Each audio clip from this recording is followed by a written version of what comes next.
अस्सलाम वालेकुम दोस्तों। तो आज मैं आपको बताऊंगा प्रेगनेंसी हिस्ट्री के बारे में कि आप घर बैठे इसका रिज़ल्ट किस तरह से जो है चेक कर सकते हैं और इसका इस्तेमाल जो है किस तरह से आप करेंगे। तो चलो चलते हैं, मैं इसको ओपन करता हूँ, आपको दिखा देता हूँ। तो आप जो है देख सकते हैं। तो यहाँ पे दोस्तों अगर आप कोई एक लाइन नज़र आ गई तो इसका रिज़ल्ट नेगेटिव होगा, अगर दो नज़र आ गई तो इसका रिज़ल्ट जो है पॉजिटिव होगा।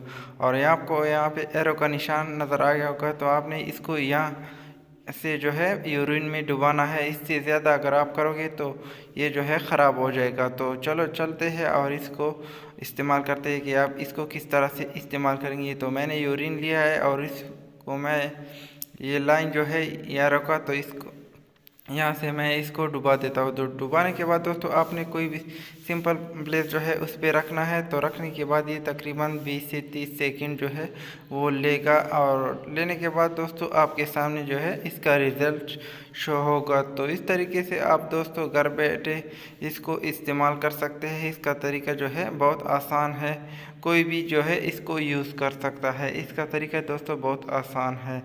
तो आप दोस्तों इसको आपने यूरिन में तकरीबन 2 से 3 सेकंड रखना है, इससे ज़्यादा नहीं रखना है। इस अगर आप इससे एरो का निशान जो नज़र आए रहा है इससे ज़्यादा रखोगे तो ये दोस्तों ख़राब हो जाएगी। तो इस तरह से आप दोस्तों इसको यूज़ कर सकते हैं।